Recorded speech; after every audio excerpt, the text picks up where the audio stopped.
Salve nação, saudações! Vamos acompanhar aqui a entrevista coletiva de Felipe Luiz pós Flamengo e Atlético Mineiro. Infelizmente, estamos fora da Copa do Brasil.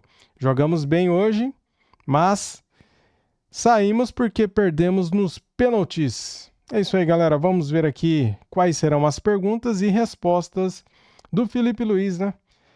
Vamos lá, quero dar os créditos para a Flamengo TV, link na descrição como créditos. Felipe, boa noite. Edson Viana, Grupo Globo. Mais uma vez, você trouxe um time bastante modificado, mas isso acabou não influenciando no andamento do jogo. O Flamengo foi muito bem no primeiro tempo, teve até a oportunidade ali com o Pedro de sair com um resultado mais elástico.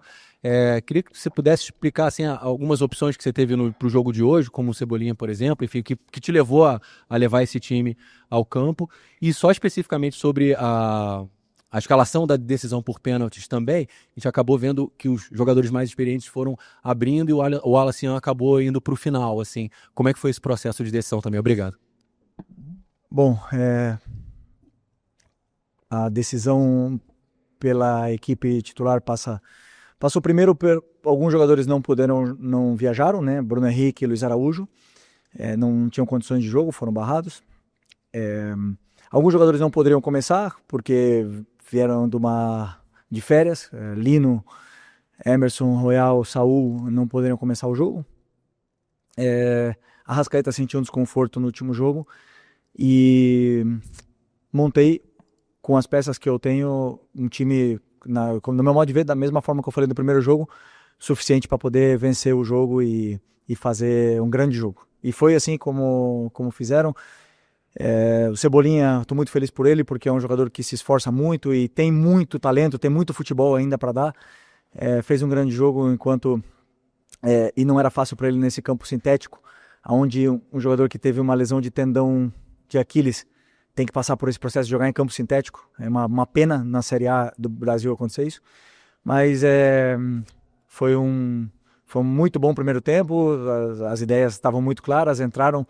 Poderíamos ter feito mais, mas claro que não é fácil, né? O Atlético Mineiro é uma grande equipe e eu também já aproveito aqui para parabenizar eles pela classificação, parabenizar o Cuca pelos 3 jogos em alto nível que disputamos agora nessa semana, e nós temos que pensar para frente. Sobre a disputa de pênaltis, eram os jogadores que batem melhor, os que estavam disponíveis e os que estavam mais confiantes para bater. E eu mesmo já errei, muito confiante, já errei disputa de pênaltis. Pênaltis são pênaltis. Não tenho nada para. A linha é muito fina entre a vitória e a derrota, então a única coisa que eu tenho a dizer é que eu sinto orgulho dos jogadores que foram lá pegar a bola e com coragem para bater. Rodrigo Lima, coluna do Fla. Falando dos últimos 3 jogos entre Flamengo e Atlético Mineiro, o Wallace foi um dos principais personagens, né, por conta de tudo que envolveu ali o jogador, com os jogadores principalmente do Atlético Mineiro. E hoje, na disputa de pênalti, ele foi um dos cobradores do Flamengo que acabou perdendo o pênalti. Queria saber para você o motivo ali de ter escolhido, e mesmo com essa pressão ali em cima do garoto, e como foi a reação já dele de imediato, assim que chegou agora no vestiário com os companheiros, como é que foi a reação de todos com ele ali? Obrigado. Primeiro que ele é um jogador que tem muita personalidade, não se esconde, não se acanha para ninguém. E por mais que ele tenha agora sido o foco das atenções, Lianco não é santo, o goleiro Everson não é santo, o Hulk, todos eles provocam e também entram nessas coisas de jogo, de alto nível, de alto rendimento, ninguém quer perder e é absolutamente normal. O importante, como eu falei, que não tenha violência, que não passe disso, dos dois querendo ganhar. E o Atlético Mineiro venceu nos pênaltis, né? O Wallace fez uma grande partida, fez tudo o que estava no plano de jogo, incomodou muito a defesa, criou muito espaço, gerou chances e tem personalidade para ir bater o pênalti com 19, 20 anos. Então isso demonstra a personalidade que ele tem e o futuro que ele tem pela frente. Aqui à sua esquerda, Richard Souza, TV Globo. Felipe, foi o melhor jogo do Flamengo no pós-Copa do Mundo de Clubes, ou um dos melhores? Acho que o do São Paulo ali também foi um jogo muito positivo, mas queria saber a sua opinião. E agora com uma competição a menos, o que você vê de possibilidades? O que isso implica que isso abre de possibilidade para você na sequência de Brasileiro e Libertadores, já que você tem um grupo que tem sofrido com questões físicas também, enfim, reforços se adaptando? Bom, primeiro que, como você falou, se foi o melhor jogo pós-Copa do Mundo. E essa semana eu acompanhei um pouco, junto com o Paiva, as narrativas que se criam, dizendo que o Flamengo tá mal depois da Copa do Mundo, né? Isso eu escutei muito. Onde se pegam 600 minutos de jogo de futebol e se resumem em uma frase: o Flamengo tá mal pós-Copa do Mundo. Isso é um absurdo, uma mentira. O jogo do São Paulo foi um jogo absolutamente completo, dominante. Depois o primeiro tempo do Ceará foi um espetáculo. O primeiro tempo do Santos foi um primeiro tempo muito bom. O jogo contra o Fluminense foi um jogo absolutamente controlado. O Fluminense não chutou no gol. Eles também não deixou jogar. O Inter de Milão também não jogou contra o Fluminense. O Atlético Mineiro, desafio a vocês irem olharem quantas goleadas o Cuca tomou nos últimos 5 anos. Mais de 3 gols. E vocês vão se surpreender. Para vocês verem se é fácil jogar com uma defesa contra o time como a defesa do Cuca. Que, por ser brasileiro, é subestimado. Porque isso me deixa triste. Porque se resume tudo em uma simples frase. E não é verdade. O meu time está bem, vão ter jogos melhores, vão ter jogos piores, vão ter viagens mais longas, vão ter desgaste, vão ter lesões, vão ter desfalques, e o time vai jogar alguns dias muito mal e outros dias vai jogar muito bem.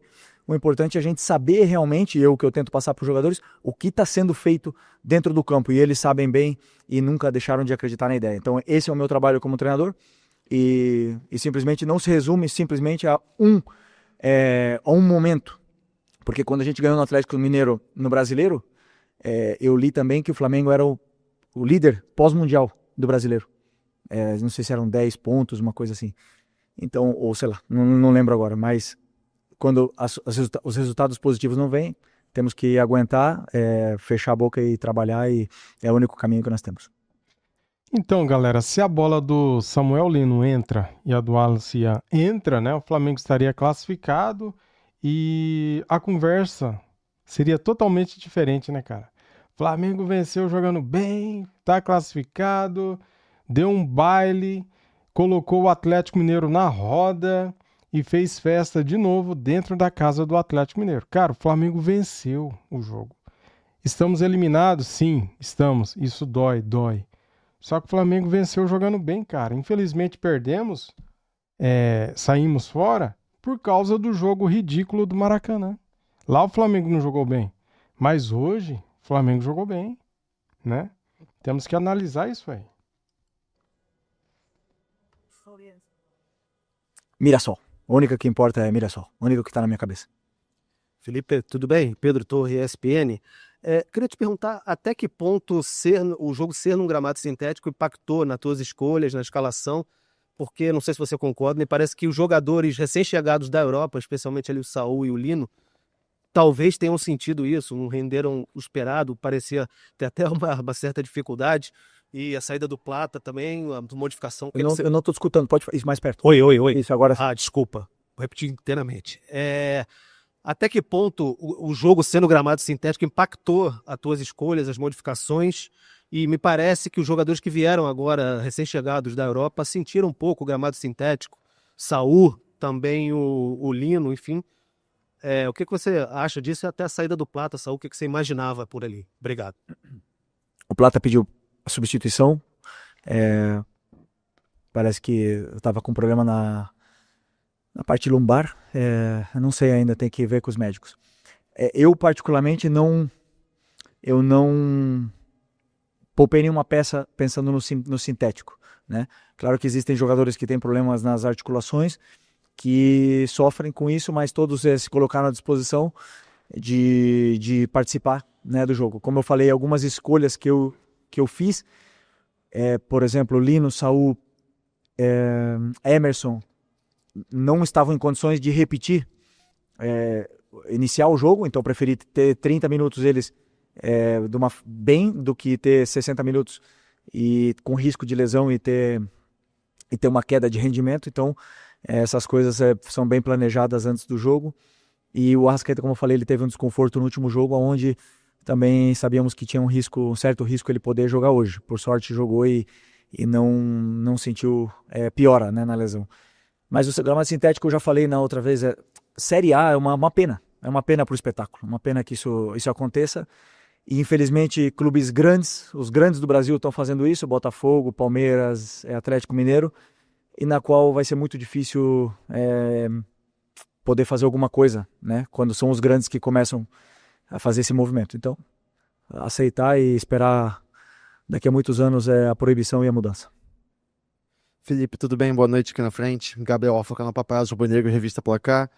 Felipe, a gente tem hoje uma infinidade de perguntas que a gente podia fazer sobre o jogo, sobre o resultado, mas eu queria te perguntar, sei que o torcedor ainda está muito de cabeça quente, mas o que você pode fazer para tentar blindar o Wallace Siam das críticas? Que ele vai receber críticas, ele vinha sendo um dos principais jogadores, a gente vê na história do futebol que muitos jogadores de base acabam sendo, entre aspas, queimados em cima da hora. A gente viu o jogador da base do Flamengo sendo vaiado no Maracanã porque fez uma partida ruim de várias boas. O que você pode falar, especialmente para o Wallace Siam, para ele se blindar talvez um pouco nesse momento? Ele que vinha fazendo grandes atuações desde a Copa do Mundo de Clubes, foi o artilheiro do Flamengo lá, por conta de tudo que aconteceu hoje. Obrigado.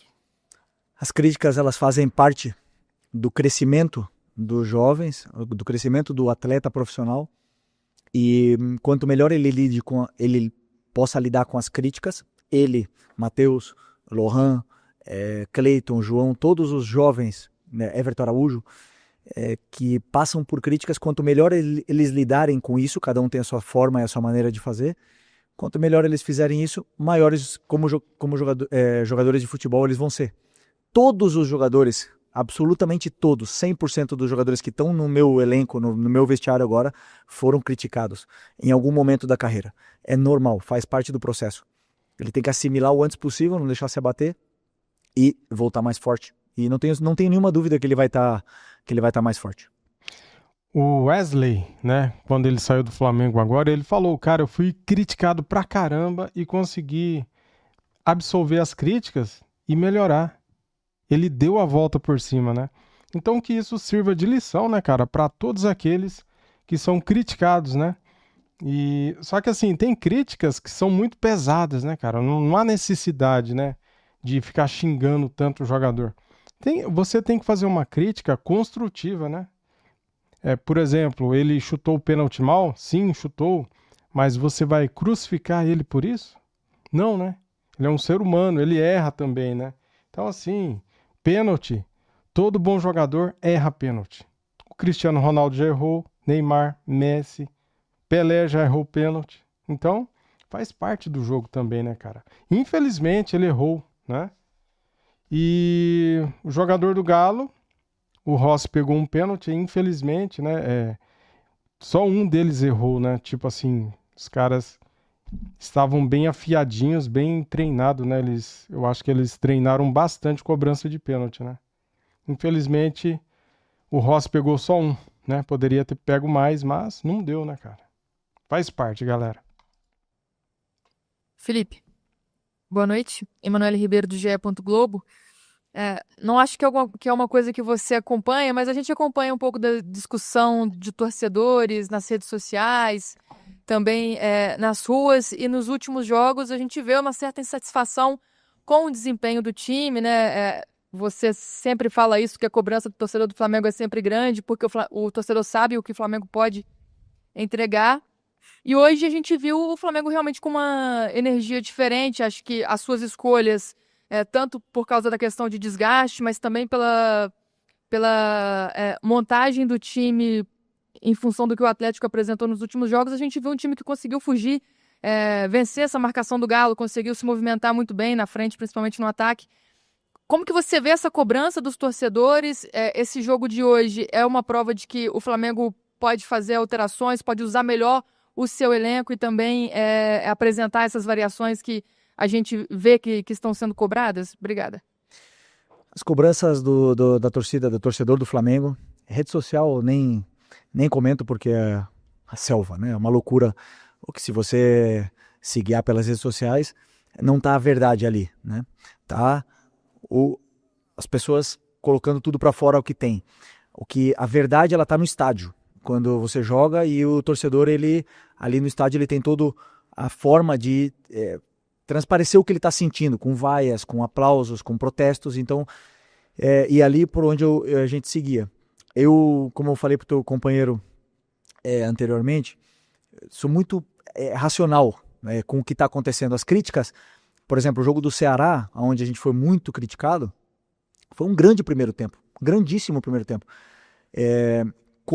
contra um time que venceu o Cruzeiro fora de casa, né? E sem esquecer, então eu sempre tento falar para os jogadores e tentar falar a realidade de uma maneira muito racional para eles. O que está acontecendo? Que o Flamengo hoje é líder do Brasileiro com um jogo a menos. Essa é a verdade. O Flamengo não vai jogar bem sempre, não vai. Aí, quando não joga bem, a responsabilidade é toda do treinador, toda. Eu sou o responsável por fazer esse elenco jogar bem, sou eu. E eu, sim, lido muito bem com as críticas, mas eu também te digo, sou muito racional no que está sendo feito. Então, muitas vezes, eu gosto de falar para eles, por mais que perca o jogo e jogue mal, jogue bem, eu falo para eles. Ou se, ao contrário também, ganha e joga mal, eu falo também. Porque a gente tem que saber o que está fazendo. E só a longo prazo que vamos saber realmente o que vamos conquistar. Temos aí 6 meses ainda e não podemos deixar uma onda levar nós para baixo do mar. Então nós temos que tentar sempre botar a cabeça no lugar, saber o que está sendo feito, como a gente está dominando os jogos, se a gente está defendendo bem, está atacando bem, está criando chances, não está sendo... Ou a nossa fase defensiva está boa, está ruim, e com isso a gente seguia para tentar vencer os jogos e continuar evoluindo dentro da competição, que é muito larga, ainda faltam muitos jogos. Marina Litoral News. Flamengo eliminado da Copa do Brasil ganha algumas datas para descanso dentro do calendário. Desde o início da temporada tem se falado sobre a prioridade, Campeonato Brasileiro e Copa Libertadores da América. Você acredita que pelo elenco que tem, pelas contratações que foram feitas, o elenco que já tinha na equipe do Flamengo, a volta dos lesionados, esse espaço maior para treino, Brasileiro e Libertadores não são apenas prioridades, mas se torna uma obrigação para essa equipe, pelo investimento, pela estrutura e pela expectativa gerada dentro do torcedor, ou as duas ou pelo menos uma? Você acredita que tem que tratar como obrigação a partir de agora uma conquista? Me desculpa, mas nós somos obrigados a trabalhar o máximo possível, mais duro que a gente puder, dar a vida pelo Flamengo. Essa é a nossa obrigação. Essa sim. Ganhar, a gente não controla. O resultado, ninguém controla. Nem eu, nem o Abel do Palmeiras, nem o Cuca, do Atlético Mineiro, nem o Jardim do Cruzeiro. Não controlamos o resultado. Nossa obrigação é dar a nossa vida pelo escudo do Flamengo. É trabalhar e colocar sempre o Flamengo como prioridade. E com o elenco qualificado, como você bem falou, nos dá o direito, nos dá a condição de brigar pelos títulos. E pode ter certeza que esse grupo aqui vai lutar até o final. E eu tenho muita fé, muita confiança nesses jogadores, confio a minha vida neles, que a gente vai fazer uma grande temporada aqui até o final. Opa, acabou. Acabou aqui, galera. Ó, Flá TV, Flamengo TV, né? Ela postou o vídeo hoje, não teve live, né, cara? Então, ela acabou de postar o vídeo aqui. E é isso, galera. Infelizmente, estamos fora da Copa do Brasil, mas tem males que vêm pra bem, né, cara? Vamos pensar positivo um pouquinho, né? Eu sei que tá todo mundo nervoso, eu também tô chateado, triste. Amanhã vai ser um dia bem pesado pra mim. Mas, cara, o Flamengo agora ele vai focar nas duas competições mais importantes, Campeonato Brasileiro e Libertadores. A Copa do Brasil seria importante? É importante. Não seria, é importante, né? O Flamengo tem 5 Copas do Brasil. Só que assim o calendário é muito apertado, cara. E de repente, se você está disputando 3 competições, você pode ficar sem nenhuma, né? Se você sai de uma competição dessa agora, no começo, você tem mais fôlego para chegar no final da temporada bem, né? Você vai ter mais dias de treinamento, entrosamento, né? Sei que tá chegando mais jogadores aí, vai chegar mais uma semana que vem, né? Segundo o Boto falou. E o time apresentou um bom futebol, cara. Se o Flamengo tivesse sido eliminado, igual o Palmeiras está sendo agora, neste momento eliminado, seria mais triste, não seria? Sabe por que eu tô falando isso? Porque, galera, O Palmeiras é considerado, junto com o Flamengo, os 2 melhores times, né? Os 2 melhores elencos. E ele está perdendo dentro de casa para o Corinthians por 2-0. Então, assim, o Flamengo venceu por 1-0 fora de casa. Ah, mas fomos eliminados, não adiantou nada vencer. Cara, adianta sim. Adianta sim, o time jogou bem. Você vê que o time, se jogar assim contra o Internacional pela Libertadores, pode passar pelo Inter, né? Se jogar assim, vamos vencer o Mirassol e vamos se manter na liderança. Então, assim, galera, é triste ser eliminado da Copa do Brasil? Lógico que é, cara. Lógico que é. Só que lá na frente, a gente pode ser recompensado. Vamos pensar positivo, né? Há males que vêm para bem. Então, vamos pensar que esse foi o mal que pode ser um bem lá no futuro, né? Que o Flamengo possa terminar a temporada campeão da Libertadores e brasileiro. Ou um dos dois, né? Ou um dos dois. Dá para ganhar um dos dois, cara. Se não der para ganhar os dois, o brasileiro é só se manter na liderança. E a Libertadores é mata-mata. Eu sei que é mais difícil, é mais complicado, né?